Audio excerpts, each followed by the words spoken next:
సోదరులందరికీ రేపే ఉగాది కాబట్టి తెలుగు నూతన సంవత్సర శుభాకాంక్షలు మీ అందరికీ.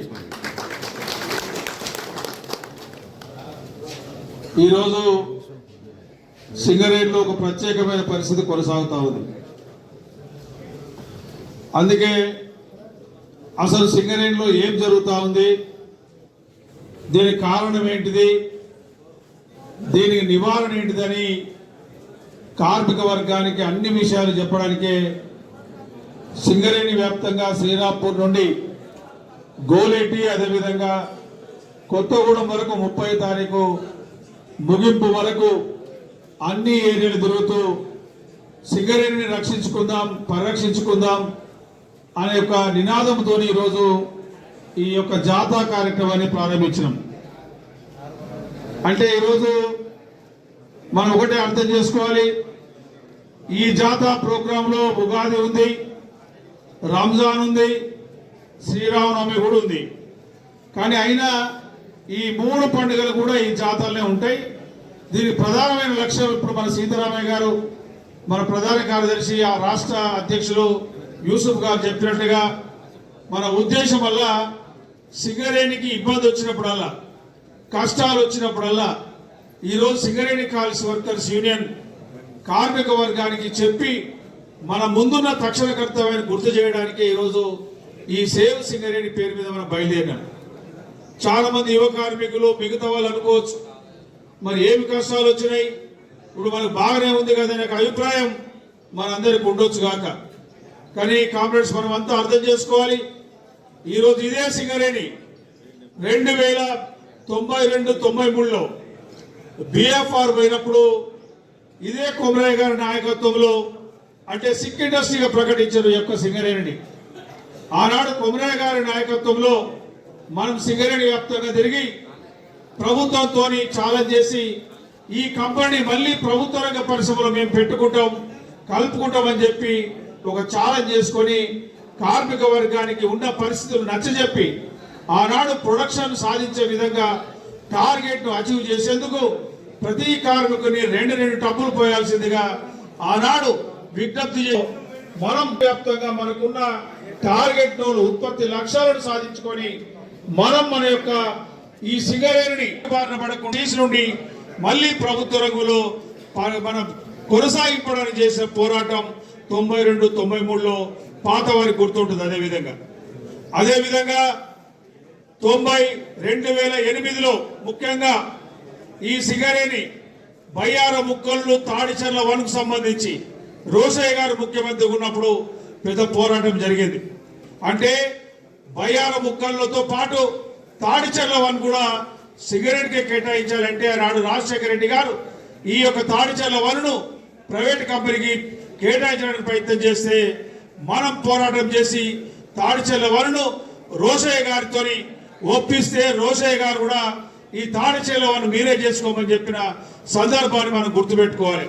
కానీ తాడిచెర్ల 1 తర్వాత కాలంలో మనకి ఏదైతే బీఆర్ఎస్ టీఆర్ఎస్ వచ్చిన తర్వాత మళ్ళీ మాట్లాడేసి వినండి, ఏదైతే టీఆర్ఎస్ హయాంలో ఈరోజు సింగరేణి తాడిచెర్ల 1ను మనకిచ్చిన తర్వాత సింగరేణి అధికారులతోని ఈ తాడిచెర్ల 1 మన గ్రేడ్ కాదు, మనతో ఫీజిబిలిటీ లేదని రాయించుకొని ఈరోజు దాన్ని జనుకో కట్టబెట్టిన సందర్భాన్ని మొట్టమొదటి సింగరేణి మనకున్న బ్లాకును ఇది ప్రైవేట్ వారికి అప్పచెప్పే ప్రయత్నం బీఆర్ఎస్ హయాంలో టీఆర్ఎస్ హయాంలో జరిగింది.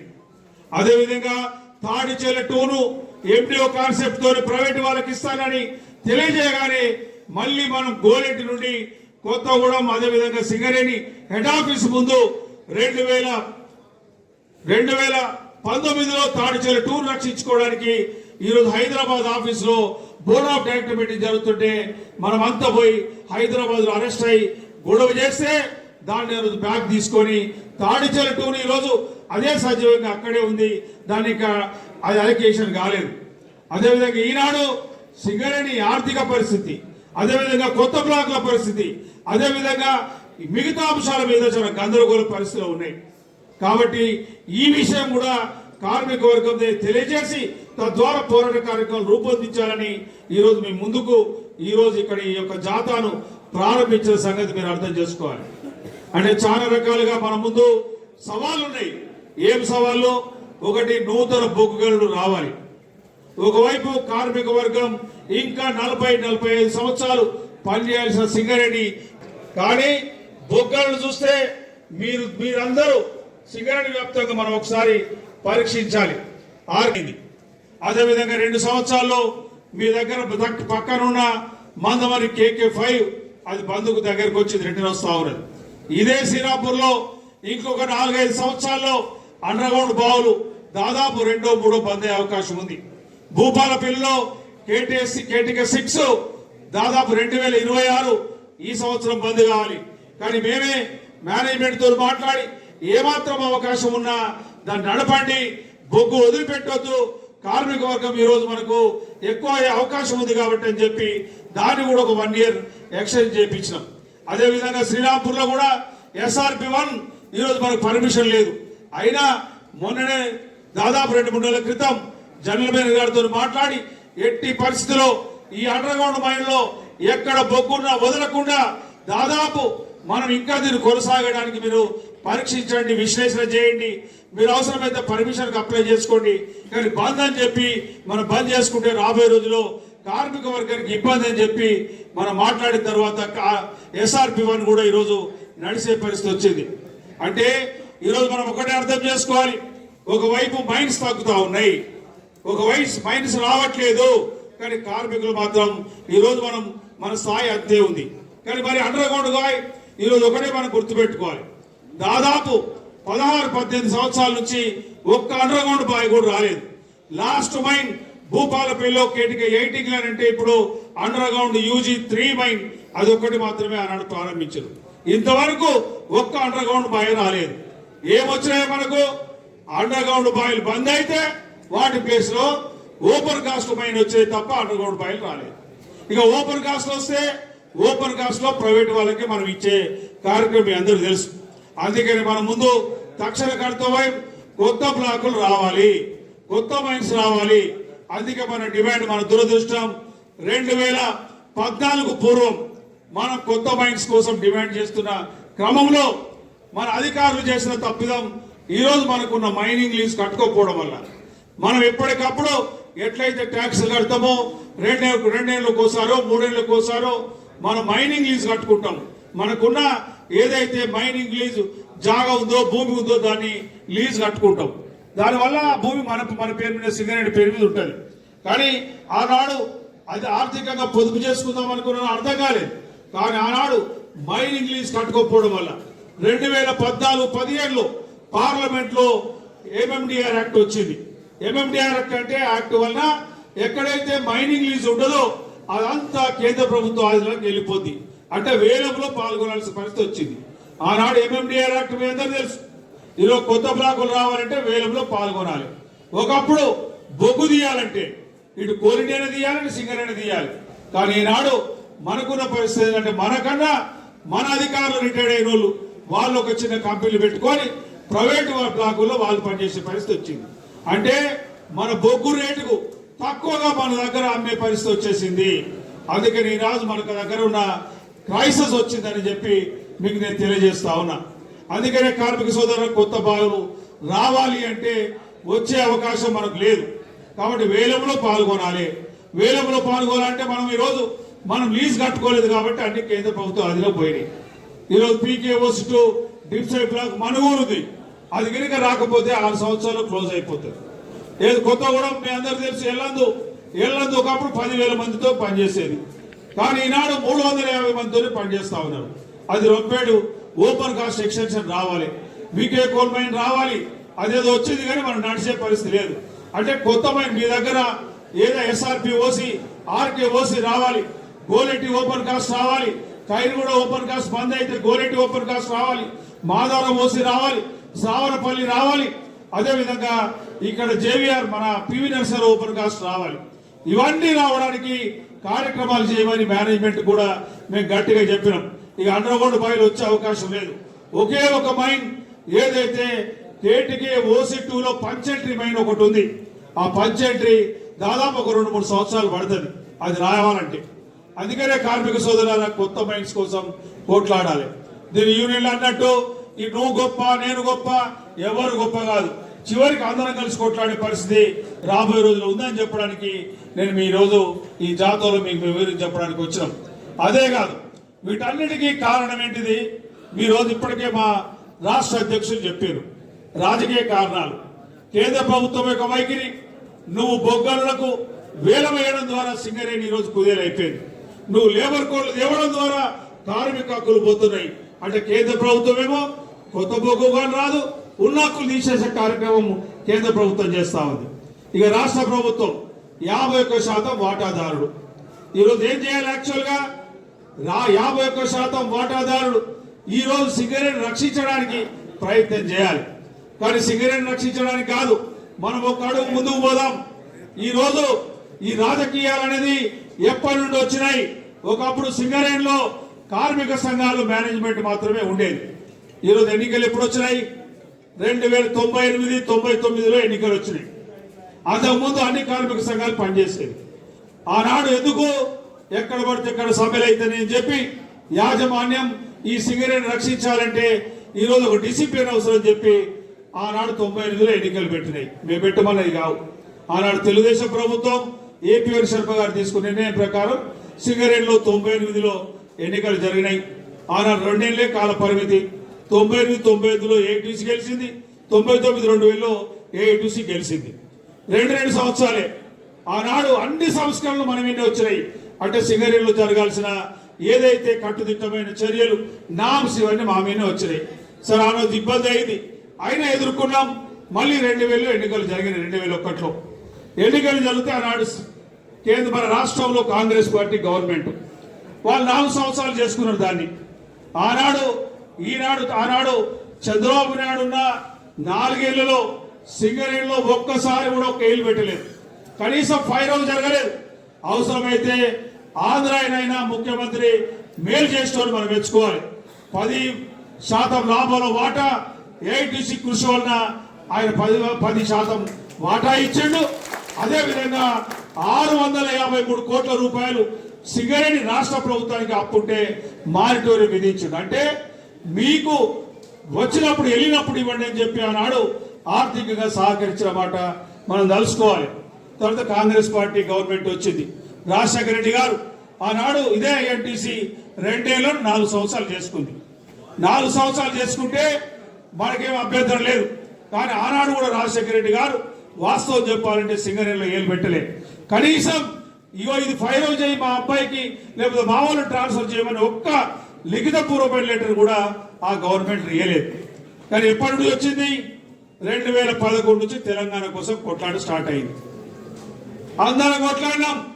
37 రోజుల సమ్మె సింగరేణి కార్మికులు చేయబట్టి అన్ని రంగాలు సమ్మెలైపోయి ఒక విధంగా ప్రభుత్వం స్తంభించిపోయింది.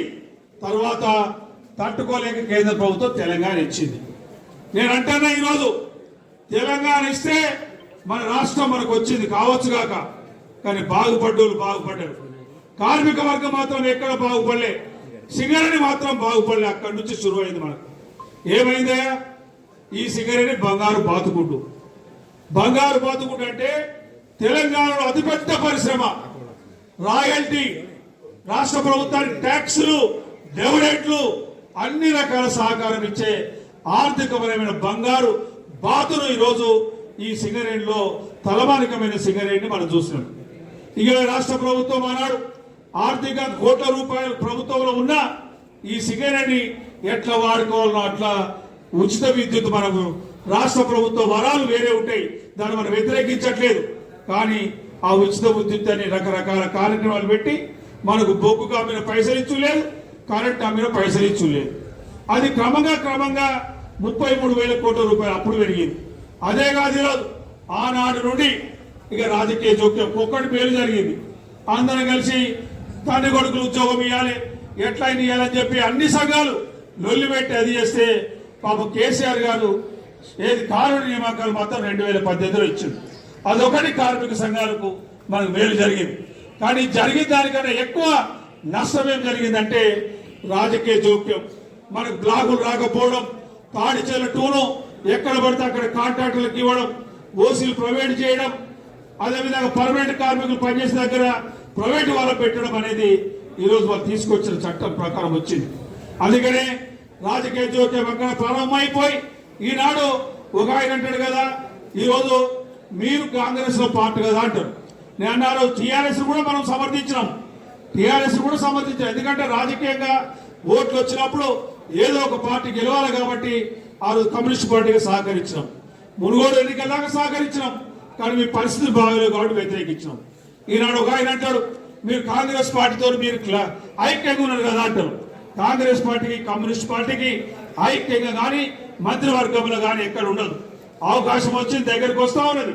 ఈ పార్టీ కూడా కాంగ్రెస్ పార్టీ కూడా దగ్గర పడ్డది. ఎందుకంటే సింగరేణిని ఎవరైతే ఆర్థికంగా దోచుకుంటారో నష్టం చేస్తారో ఎలాంటి పరిస్థితుల్లో కూడా పార్టీని సహకరించేది లేదు.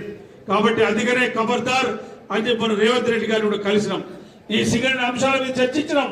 ఈ రోజు దీన్ని మీరు వాడుకుంటా ఉన్నారని చెప్పినాం. అందుకనే ఈ మధ్యకాలంలో మీ అందరూ తెలుసు కాంగ్రెస్ పార్టీ ప్రభుత్వం వచ్చిన తర్వాత అతిపెద్ద స్కామ్ పేపర్లో 90 బ్లాక్ మీద పడ్డది. అందరం విన్నాం. 90 బ్లాక్ అంటే ఒకప్పుడు ఎవరో ఒకరు ఎక్కడో ఒకరు డబ్బులు తీసుకుంటోలేము, లంచాలో ఇంకోటి తీసుకుంటూ ఆర్థికంగా పేపర్లో పడ్డాక 90 బ్లాక్ మీద టెండర్ల మీద భాగవతాలు, అదేవిధంగా మనకు సంబంధించిన టెండర్ల మీద కూడా రివర్స్ యాక్షన్. ఒకప్పుడు మన టెండర్లు రివర్స్ యాక్షన్ ఉండేది, అంటే కాంట్రాక్టర్ మైనస్ చేసి ఈరోజు మనకు లాభాలు తెచ్చిచ్చిన సంబంధం చూసినాం. కానీ ఈనాడున్న పరిస్థితి లాభం మైనస్ కేసులు కాదు, ప్లస్ 12% చేస్తా ఉన్నాడు. అంటే దాదాపు 24% లాభాల మీద ఈరోజు కాంట్రాక్టర్ బతుకుతా ఉన్నాడు. కానీ సింగరేణి సంస్థకు నష్టం వస్తుంది అట్లా. అందుకని ఈరోజు ఆర్థికంగా దివాలా తీసే పరిస్థితి మనం సింగరేణి వచ్చింది. దీనికి కారణం ఒకవైపు రాజకీయ నాయకులైతే, ప్రభుత్వాలు అయితే, మరొక వైపు ఈ సంస్థలో పనిచేస్తున్న అధికారులు, లేకపోతే ఉన్నతాధికారులు, డైరెక్టర్లు, చైర్మన్లు. అందుకనే ఈరోజు చాలా మంది అంటారు కార్మిక సోదరులారా ఏఐటీసీ ఈ ఆర్థిక సంవత్సరం క్యాలెండర్ కూడా ఇవ్వలేకపోయినని అడుగుతా ఉన్నారు. నేను అంటా ఉన్నా దీనికి చాలా కారణాలు ఉన్నాయి. మేము గెలిచిన తర్వాత సింగరేణిలో ఎన్ని మార్పులు వచ్చినాయి నేను చెప్తా. నలుగురు డైరెక్టర్లు పాలు మారిండు. మేము వచ్చినప్పుడు ఎన్వికే శ్రీనివాస్, తర్వాత రెడ్డి గారు ఉంటే, తర్వాత మన వెంకటేశ్వర్లు, తర్వాత ఇప్పుడు మళ్ళీ ఐఎస్ఆర్ వచ్చిండు. చైర్మన్లు ముగ్గురు, అంటే శ్రీధర్ సార్ ఉండే, బలరాం గారు, మధ్యలో కృష్ణ భాస్కర్ సార్, తర్వాత ఇప్పుడు మళ్ళీ కొత్త సార్ వచ్చిండు. ఇక డైరెక్ట్ జిఎఫ్ పర్సన్ అయితే లెక్కే లేదు. అంటే నిర్ణయాలు జరగాలంటే స్టేబుల్ గా ఒక అధికారి, ఒక ఐఏఎస్, లేకపోతే ఒక డైరెక్టర్ ఉంటే కొన్ని సమస్యలు అర్థం చేసుకుంటాడు. కానీ ఈనాడు పరిస్థితి ఏందయ్యా, 5 నెలలకు, 3 నెలలకు, 4 నెలలకు మారుతా ఉంటే ఆర్థిక పరిస్థితి ఒకవైపు గందరగోళం. ఒక ఉదాహరణ చెప్తా నీకు. సింగరేణిలో క్యాలెండర్ ఇవ్వాలి, బలరాం గారు పోయిన నూతన సంవత్సరం వచ్చింది. కృష్ణ భాస్కర్ గారు ఆయన దీని ఎక్స్ట్రా అడిషనల్ ఛార్జ్, నేను ఏ ఫైల్ మీద సంతకం పెట్టా, నేను ఓన్లీ అడిషనల్ ఛార్జ్ మాత్రమే అని ఆ క్యాలెండర్ సంతకమే పెట్టలేదు. ఇక 4-5 రోజుల్లో మొత్తం క్యాలెండర్లు వచ్చినాయి. ఇక కొత్త ఆయన వచ్చినాక సంతకం పెట్టేందుకు ఇప్పుడు క్యాలెండర్లు అయినాయి. దానికి ఏఐటీసీకి సంబంధం ఏంది? ఓ ఆయన అంటాడు ఏఐటీసీ వచ్చినా క్యాలెండర్లు పోయినాయి అంటాడు. నేను అంటా ఉన్నా ఈ సంఘం చేయబట్టే కార్మికులకు 10% నుండి ఈరోజు 33-34% లాభాల వాట తీసుకున్నాం. అవసరమైతే 4 పైసలు ఇప్పించాం కానీ నష్టం చేసే కార్యక్రమాలు సింగరేణి కలిసి వర్కర్స్ చేయాలి. అంటే అధికార ఏదైతే మార్పుల వల్ల కొన్ని జరుగుతూ ఉన్నాయి. అదేవిధంగా ఈరోజు ప్రభుత్వం మేము అదే అడుగుతా ఉన్నాం. 51,000 కోట్ల రూపాయల మనకు బాకీ ఉంది. ఈనాడు మన పరిస్థితి ఏంది? ఏం చెప్తా ఉన్నారు? ఏది కొనవద్దు, ఏ పనిముట్టు కొనవద్దు. అండర్గ్రౌండ్ లో ఎల్హెచ్డి లేవు, ఎస్డీ లేవు, రక్షణ పరికరాలు లేవు. కనీసం ఈ పరిస్థితి ఏంటంటే ఏమి కొనాలన్నా డబ్బులు లేవు, ఖర్చు పెట్టవద్దు. ఓపెన్ కాస్ట్ లో మైన్స్ టైర్లు, బండ్లకు టైర్లు వద్దామన్నా ఇప్పుడు పైసలు లేవని చెప్తా ఉన్నాం. ఎందుకు వచ్చింది దాపరిచింది ఈ పరిస్థితి? ఏఐటీసీ. దీనికి కారణం నూతన బ్లాకులు రాకపోవడానికి ఏఐటీసా, మ్యాన్ పవర్ ఎక్సెస్ కు ఏఐటీసా కారణం? చాలా మంది అంటా ఉన్నారు ఈ మాట. దయచేసి కార్మిక సోదరులారా, అందుకే వివరాలన్నీ చెప్పాలి. ఈరోజు మనం మేనేజ్మెంట్ కూడా విచ్చలవిడితనం ఉన్నది. ఎక్కడ నేను చూసిన చాలా భూపాల మీద ఒక్క దాంట్లో 4 బదులు కొట్టిండు ఉట్టిగానే. ఎందుకు కొట్టినా తెలియదు. కోట్ల రూపాయలు నష్టం ఎక్కడ వస్తుందా? ఎవరి మీద యాక్షన్ లేదు. అంటే ఇటు గవర్నమెంట్ మీద లేదు, ఇటు లేదు. నేను ఒకటే మాట చెప్పదలుచుకున్నాను ఈరోజు. ఈ ప్రభుత్వం ముఖ్యంగా బీఆర్ఎస్ ప్రభుత్వం కానీ కాంగ్రెస్ పార్టీ కానీ దోచుకున్నంత దోచుకుని సింగరేణి నాశనం చేస్తా ఉన్నారు. ఇప్పటికైనా మారకపోతే కాంగ్రెస్ పార్టీకి కౌంట్ డౌన్ స్టార్ట్ అయింది. దీనికి ఎట్టి పరిస్థితుల్లో మీరు అనుకుంటా ఉన్నారు ఈ సిపిఐ ఒక ఆయన కొంతమంది బీఆర్ఎస్ ప్రచారం చేస్తా ఉన్నారు. నేను వాళ్ళకు ఒక మాట చెప్తా, ఇదే టీఆర్ఎస్ ను మేము సమర్థించాం, మునుగోడు ఎన్నికల దాకా సహకరించాం. అంటే మీకు సహకరిస్తేనే మంచోళ్ళు. అవకాశం వచ్చింది, కాంగ్రెస్ పార్టీ గెలిచింది, వాడు 3 ఏళ్ళు ఉంటాడు, ఏం చేద్దామో చూద్దాం ఖబర్దార్ అని చెప్పి ఒక నివేదిక ఇచ్చినాం. ఆ నివేదిక ఇంతవరకు వాళ్ళు పరిశీలించినట్టు లేదు. రేవంత్ రెడ్డి గారిని స్వయంగా మేము, సాంబశివరావు గారు, సీతారామయ్య గారు కలిసి మెడికల్ బోర్డు, డిస్మిస్ కార్మికులు, మారు పేర్లు, నూతన పొక్కలు, సొంత ఇంటి పథకం, వీటి మీద మెమరాండం ఇచ్చి మీరు చేయాల్సిన పనులు ఇవన్నీ మీరు చేయాల్సిన పనులు అని చెప్పినాం. మెడికల్ బోర్డు కూడా మీరు అర్థం చేసుకోవాలి. డిపెండెంట్ ఎంప్లాయ్మెంట్ చట్టపరంగా ఇవ్వడానికి వీల్లేదు కాబట్టి కారుణ్యమని కేసీఆర్ గారు ప్రకటించారు. కారుణ్యమని కేసీఆర్ ప్రకటించిన తర్వాత ఇదే రేవంత్ రెడ్డి గారికి మేము చెప్పినాం, బీఆర్ఎస్ పార్టీలో ఆయన ప్రకటించాడు, మీ ప్రభుత్వం వచ్చేందుకు ఆగింది. మరి మీరే గారు స్వయంగా చెప్తా ఉన్నారు, దీన్ని ఎప్పుడు అమలు పరుస్తారో చెప్పండి అని చెప్పినాం. ఇంతవరకు దాని మీద ఊసలేదు. అందుకనే కార్మిక సోదరులు మీరంతా మనం అర్థం చేసుకోవాలి. అదేవిధంగా మన దరిద్రమో మంచి వచ్చాడో ఈరోజు బొగ్గు అమ్మకాలు రేట్లు తగ్గుతూ ఉన్నాయి. మన దగ్గర రేట్ ఎక్కువ ఉంది. ఈరోజు మన పరిస్థితి ఏంది? ఇప్పుడు మా సీతారామయ్య గారు చెప్పినట్టు మన టార్గెట్ ఎంత? గతంలో 72 మిలియన్ టన్నులు పెట్టుకున్నాం. ఎంత వచ్చింది? 69 చూపెట్టినాం. కానీ 69 వచ్చిందా? దొంగ లెక్కల వల్ల 9 మిలియన్ టన్నులు ఎక్కువ చూపెట్టినాం. దానికి ట్యాక్సులు కట్టినాం, రాయల్టీ కట్టినాం, అన్ని కట్టినాం. మనం కూడా లాభాల వాట తీసుకున్నాం. అంటే దొంగ లెక్కలు చెప్పి 60 మిలియన్ టన్నులు వచ్చిందని చెప్తాను. ఈనాడు కూడా 74 పెట్టుకున్నాం, కానీ మళ్ళీ 60 కుదించుకున్నాం. ఎందుకంటే బొగ్గు వచ్చే పరిస్థితి లేదు. ఎందుకు లేదు? మన దగ్గర బొగ్గు ఉత్పత్తి తగ్గింది, అండర్గ్రౌండ్లో తగ్గింది, ఓపెన్ కాస్ట్లో తగ్గింది. నాకు తెలిసి ఈనాడు మేనేజ్మెంట్ వైఖరి మారింది. ఇదే సంవత్సరం గత సంవత్సరం చూస్తే మార్చిలో అధికారులు, కార్మికులందరూ కలిసి చైతన్యవంతంగా హుషారుగా బొగ్గు తీసి టార్గెట్ పెట్టుకునే షిఫ్ట్కు ఒక ఎస్డిఎల్ ఒక షిఫ్ట్లో 100 టన్నులు వస్తే నెక్స్ట్ షిఫ్ట్లో 101 టన్నులు వచ్చడానికి ఇనిషియేటివ్లు పెట్టి ఈరోజు హంగామా చేసేది. కానీ ఈనాడు అధికారులు కనీసం ప్రొడక్షన్ తీయమని చెప్తారు. ఎవరన్నా ఏమంటా ఉన్నారు? ప్రొడక్షన్ ఉద్యమం దెబ్బలు దాకించుకోవాలి. అంటే ఒకవైపు ప్రొడక్షన్ పడిపోవడానికి కారణం ఈ అధికారులే. అంటే వాళ్ళు సరిగ్గా చూపెట్టే పరిస్థితి లేదు, ఇంట్రెస్ట్ లేదు. ఎందుకంటే వాళ్ళకు కూడా ఒక ఏముంది, వాళ్ళ పిఆర్పి ఇస్తలేరు, వాళ్ళకు రావాల్సింది వస్తలేరు. అందరు కలిసి దీన్ని చంపే ప్రయత్నం చేస్తా ఉన్నారు. అందుకనే మనమంతా కలిసి పనిచేయాల్సిన పరిస్థితి ఈరోజు ఏర్పడిందని చెప్పడానికి వచ్చినాం. అదే కాదు, ఈరోజు ఆర్థిక పరిస్థితి, అదేవిధంగా మిగతా అయిన పరిస్థితి మనం అర్థం చేసుకోవాలి. నేను ఒకటే విజ్ఞప్తి చేస్తా ఉన్నాను, అవసరమైతే అన్ని సంఘాలు ఇబ్బంది వచ్చినప్పుడు కలిసి పనిచేసినాయి. కానీ ఈనాడు సింగరేణికి ఇబ్బంది వచ్చింది. కానీ ఈనాడు ఏం చెప్తా ఉన్నారు? ఏ ఒక్క యూనియన్ పేరు చెప్పి ఈరోజు ఆ యూనియన్ మీద పోవాలని చెప్తా ఉన్నారు. నేను ఐఎన్టీసీ మిత్రులకు ఒక రిక్వెస్ట్ చేస్తా ఉన్నా, ఈరోజు గవర్నమెంట్లో వాళ్ళు భాగస్వామ్యం. నాకు తెలిసి ఐఎన్టీసీ వాళ్ళు ఎంతమంది మంత్రులకు మెమరాండం ఇచ్చారో అంతమంది మంత్రులకు మెమరాండం ఇచ్చారు. ఒక్కటి కూడా సమస్య పరిష్కారం కాలేదు. అది కాదు, ఈరోజు ఏఐటీసీని అడుగుతా ఉన్నారు, రాజకీయంగా నిర్ణయాలు జరగకుండా, మేనేజ్మెంట్ ఈరోజు పట్టించుకోకుండా ప్రతిదీ మేము అడిగినాం. చైర్మన్ గారు, అయ్యా కార్మిక పిల్లలు మెడికల్ అయిపోయి 300 పైచీలకు ఉన్నాయి, వాళ్ళకి ఆర్డర్లు ఎప్పుడు ఇస్తారు? నేను గవర్నమెంట్ని అడగాలి. మెడికల్ ఎప్పుడు పెడతారు? గవర్నమెంట్ని అడగాలి. ఐటీ మీద అది మరి మాకు ఇవ్వాలి కదా, క్వాలిటీ ఎలా ఉంది, అధికారులకు ఉందంటే గవర్నమెంట్ని అడగాలి. ఇక అందరికి అంత గవర్నమెంట్ని అడిగితే మీరెందుకు మరి? అందుకని నేను ఒక విజ్ఞప్తి చేస్తా ఉన్నా, మా Jana Prasad sir minimum wage board సభ్యులు, చైర్మన్ ఆయన కింద కాంట్రాక్ట్ కార్మికుల జీతభత్యాలు పరిష్కారం చేసే హక్కు దమ్ము ఆయనకు టేబుల్కి ఉంది. ఎందుకంటే ఆయన చైర్మన్ అయిన దానికి మరి 2 ఏళ్ళు అయింది, ఓ కాంట్రాక్ట్ కార్మికుల జీతం పైసా పెంచలేదు. ఈరోజు ఆఫ్టర్ ఆల్ ఒక ట్రేడ్ యూనియన్ ఒకనాడు, నేను అందుకే చెప్పదలుచుకున్నా, 2014 పూర్వం యూనియన్ మేనేజ్మెంటే మాట్లాడుకునేది, ఏ రాజకీయాలు అవసరం లేకుండే యూనియన్ మేనేజ్మెంటే ఏదైనా పరిష్కారం చేసేది.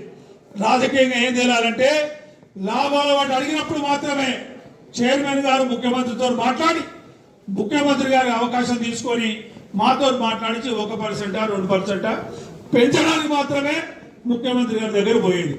2014 తర్వాత నువ్వు ఏది అడుగు నువ్వు రాజకీయాలతో ముడిపెట్టే ఉన్నది.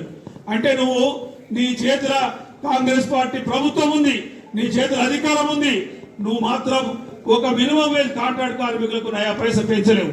కానీ ఈరోజు ట్రేడ్ యూనియన్కున్న మినిమం చిన్న పరిధి అయిపోయింది. ఈరోజు చిన్న పరిధి, ఈ పరిధిలో మేము అన్ని చేయడానికి ప్రయత్నం చేస్తే కాళ్ళలో కాలు పెట్టే ప్రయత్నం చేస్తా ఉన్నాం. అందుకనే ఎక్కడ మేనేజ్మెంట్ వదిలే పరిస్థితి లేదు. ఇంకొక ఆయన అందుకనే కలిసి పని చేయాల్సిన తరుణమాసనమైంది. అందుకని మేము అన్ని బాయి తిరుక్కుంటూ కార్మికులు వివరించి ఈ పరిస్థితిలో అన్ని కార్మిక సంఘాలు ఐక్యం కావాలి. మేము కూడా చలో అన్ని సమ్మె నోటీసు కూడా ప్రిపేర్ చేసినాం. బార్గెనింగ్ కెపాసిటీ ఉంది, మేనేజ్మెంట్ ఇవన్నీ ఈ యొక్క ఏదైతే మేము ఇచ్చే మెమరాండాలు లేకపోతే జాతాలు స్ట్రైక్ నోటీసును నిజంగా దృష్టిలో పెట్టుకొని చర్చించి కార్మికులకు మేలు చేసి వీటి మీద ఒక అంగీకారానికి వస్తేనేమో వచ్చింది.